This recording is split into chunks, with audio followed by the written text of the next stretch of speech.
میرے والد صاحب کی زندگی میں انہوں نے ایک کمرشل پراپرٹی بنائی تھی. اس میں میرے ایک بھائی کی بیوی کے زیورات بھی شامل تھے. والد صاحب کی وفات کے بعد جب وراثت تقسیم ہوگی تو کیا زیور وراثت میں شامل ہوں گے یا وہ الگ سے اس بھائی کو دیے جائیں گے؟ اور یہ جو زیورات ہیں یہ ساس اور سسر نے بھائی کی بیوی کو شادی پر دیے تھے. یعنی ایک صاحب نے اپنے بیٹے کی شادی پر اپنی بہو کو زیورات دیے. کسی موقع پر ان کو گھر کی تعمیر کی ضرورت پڑی تو انہوں نے وہ زیورات اپنی بہو سے لے لیے، مانگ لیے اور گھر کی تعمیر میں یا کمرشل پراپرٹی کی خریداری میں لگا دیے.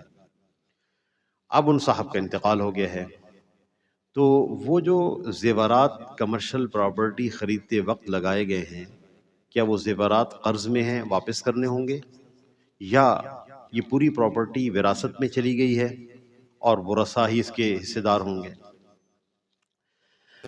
اس میں یاد رہے کہ اگر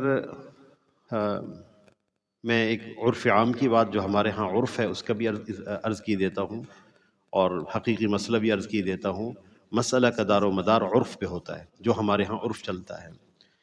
اگر اس خاتون نے اپنے ساس اور سسر کو زیورات بطور قرض دیے تھے کہ میں بطور قرض دے رہی ہوں، آپ پراپرٹی خرید لیں اور جب ترتیب بن جائے اور سہولت ہو تو مجھے میرا قرض زیورات کی شکل میں یا کیش کی شکل میں واپس کر دیں، یہ نیت تھی، یہ معاہدہ تھا، یہ سوچ تھی، تو تب تو اس کمرشل پراپرٹی جو وراثت میں چلی گئی ہے، سب سے پہلے وراثت تقسیم کرنے سے قبل چونکہ قرض کی ادائیگی کرنی ہوتی ہے، لہٰذا اس بہو کا زیور اگر موجود ہے تو واپس کیا جائے گا، وگرنہ قیمت لگوا کر زیور کی رقم دے دی جائے گی.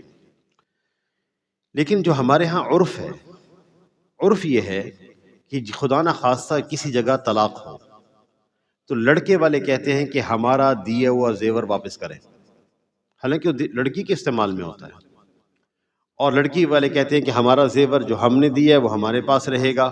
تو فیصلہ اسی پر ہوتا ہے، عرف پر.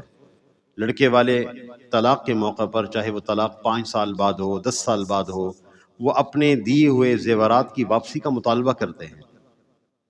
عرف یہ کہتا ہے کہ یہ جو زیور بہو کو دیا گیا ہے، یہ زیور استعارتاً دیا گیا، عاریتاً دیا گیا، مانگا ہوا ہے، مانگا ہوا دیا گیا ہے. یہ اس لڑکی کو مالک نہیں بنایا گیا، اس کی وہ مالکن نہیں ہے. عرف یہ کہتا ہے. لہٰذا اگر عرف کو دیکھا جائے تو اس صورت میں اگر سسر نے اپنی بہو کو جو زیور دیا اور پھر لے کر پراپرٹی میں لگا دیا تو اس کا مالک وہ خود سسر ہی ہے جس نے زیور اپنی بہو کو دیا تھا اور پھر اپنی پراپرٹی میں لگا دیا.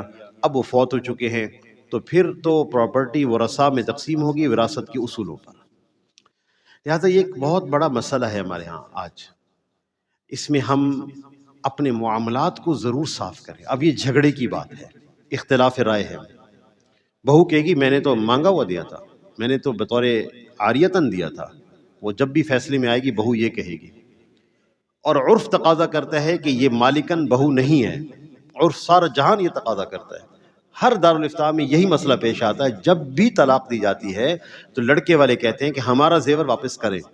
اس بات کی دلیل ہے کہ ہمارا عرف اس بات کا تقاضا کرتا ہے کہ یہ زیور جو دیا گیا ہے یہ عاریتاً نہیں، یہ عاریتاً ہے، پہنا دیا گیا ہے، مالکن نہیں بنایا گیا اس کو. تو لہٰذا یہ ایک اختلاف ہے جو، اور اس کی کوئی صورت حل کی نہیں نکلتی. ہر آدمی اپنی اپنی بات کرے گا اس موقع پر، تو کتنا مشکل ہو جاتا ہے اس موقع پر فتویٰ دینا. اچھا، اس میں گزارش یہ ہے، اسی طرح والد صاحب مکان کی تعمیر کر رہے ہوتے ہیں، 3-4 بھائی ہیں. ایک بھائی کو اللہ تعالیٰ نے وسعت اور فراخی دی ہوتی ہے، وہ اپنی رقم لگا دیتا اس کے اندر، اس مکان کی تعمیر میں.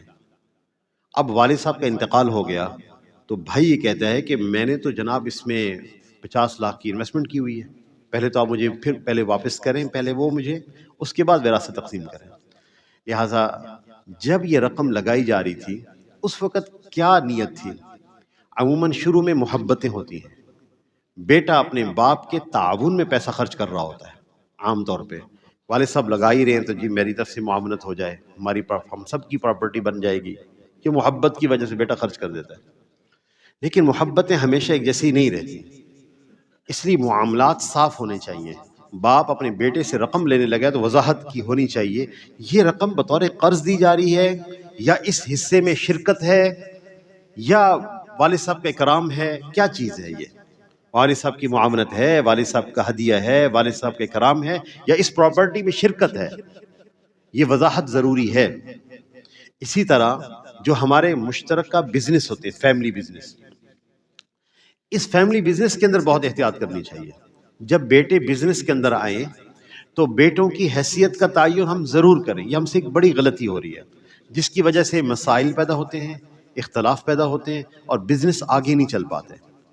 وگرنہ جن کے ہاں معاملات صاف ہوتے ہیں اور طے شدہ اور تحریر میں ہوتے ہیں، ان کے بزنس ایک نسل سے دوسری نسل، تیسری نسل میں منتقل ہوتے ہیں. ایسے بزنس دیکھنے کا موقع ملا باہر ممالک میں جن کی مدت بزنس 100 سال سے زائد ہو چکی، 150 سال سے زائد ہو چکی. ایک مشہور جریدہ ہے جس کو سلسلے کو چلتے ہوئے 500 برس بیت گئے ہیں، ان کی نسلیں سلسلے کو چلا رہی ہیں. تو اگر معاملات آپس میں درست ہوں گے تو فیملی بزنس پھلے پھولے گا. اس لیے جب بھی مشارکت کے نظام پر کسی سے ہم بزنس قائم کریں تو حضرت مفتی تقی عثمانی صاحب دامت برکاتہ العالیہ ایک بات فرماتے ہیں کہ تم جب بھی مشارکت کی بنیاد پر کسی سے بزنس کرو تو الگ ہونے کے اصول پہلے سے طے کر لو. ہم آپس میں الگ کیسے ہوں گے، ہمارے آپس میں الگ ہونے کا طریقہ کار کیا ہوگا، یہ پہلے سے طے کر لو.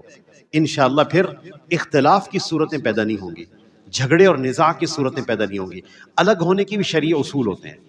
اس وقت یہ بزنس کا جو نام ہے اس کی ایک حیثیت بن چکی ہوگی. اس نام کی تقسیم ہم کیسے کریں گے، کیش کی تقسیم کیسے ہوگی، اثاثے کس کے پاس جائیں گے، کیش کس کے پاس جائے گا، یہ ساری باتیں پہلے طے کر کے پھر مشارکت کے اصول لکھنے اور بزنس شروع کرنا ہے. انشاءاللہ اس میں بزنس کی علیحدگی کی صورت میں اختلاف رائے نہیں ہوگا. اللہ جل شانہ جزائے خیر دے. اس پر بہت سارا دارالافتاء میں کام ہو رہا ہے، بہت زیادہ، کہ شرکت کی بنیاد پر جو کام ہوتے ہیں. انشاءاللہ ہماری کوشش ہوگی کہ ہم ایک نشست رکھیں جس میں ہم سب سیکھنے والے ہوں کہ یہ جو بزنس کی مشارکت کے اصول ہوتے ہیں یہ کیا ہوتے ہیں، اور جب بزنس کا ہم معاملہ ختم کرتے ہیں آپس میں بھائی وغیرہ، اس کے اصول کیا ہوتے ہیں. وتصفو الحياة بنور هدى